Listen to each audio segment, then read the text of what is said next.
programang ito ay rated SPG. Striktong patnubay at gabay ng magulang ang kailangan. Maaaring may masiselang tema, lengguwahe, karahasan, sexual, horror o droga na hindi angkop sa mga... Kapag nagising si Papa, malalaman din natin ang totoong dahilan.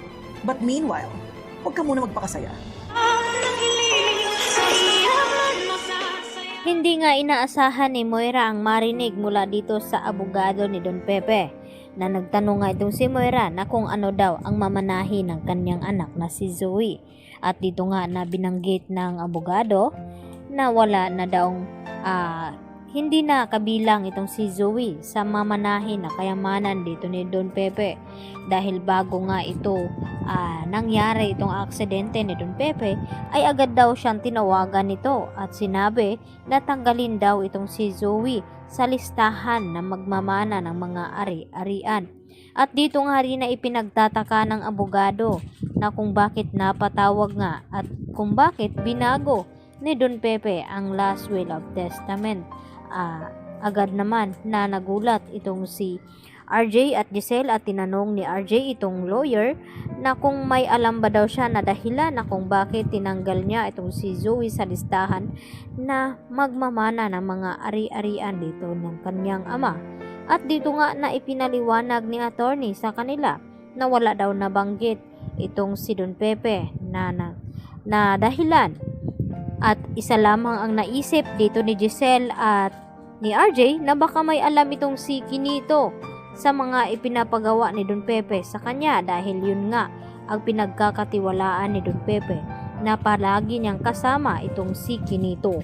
Kaya agad na umaksyon itong si Giselle at RJ upang tawagan at pauwiin ng bansa itong si Kinito at nang makausap niya ng personal kung may alam ba siya bago mawala itong si Don Pepe kung may pinapagawa ba sa kanya.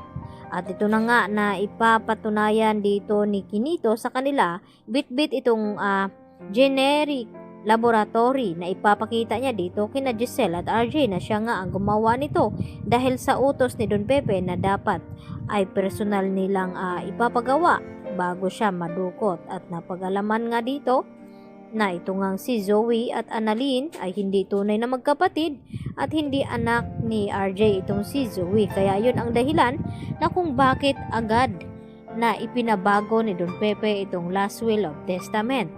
At dito naman na sinabi ni Giselle kay Moira na wag daw muna siyang magpakasaya sa ngayon dahil once na magising daw ang ama ni Giselle at RJ, malalaman din daw nila ang dahilan kung bakit agad na inalis itong si Zoe sa mana ni Don Pepe.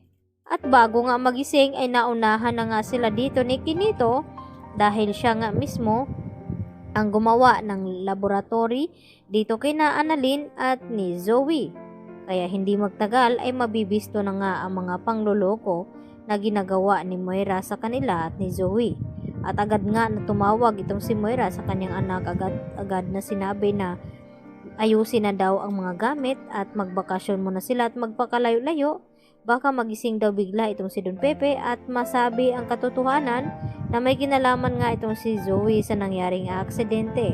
At mas lalong lalaki ang tsansa na wala nang makuhang mana itong si Zoe. At hindi lang iyon, baka sa kulungan nga mapupunta itong si Zoe kung sakaling magkabistuhan. Kaya agad naman na kumilos agad din itong si Annalyn. Kaya napag-alaman nila nung tumawag itong si Kinito na kinakailangan daw nila itong makita ang mga documents na ibinigay nga ni Don Pepe bago mawala. Kaya magugulat ang lahat sa kanilang makita at malaman na itong si Zoe ay isang impostor. Yan po ang ating pagkatutukan bukas Biyernes sa Abot Kamay na Pangarap. Yan lang po at maraming salamat.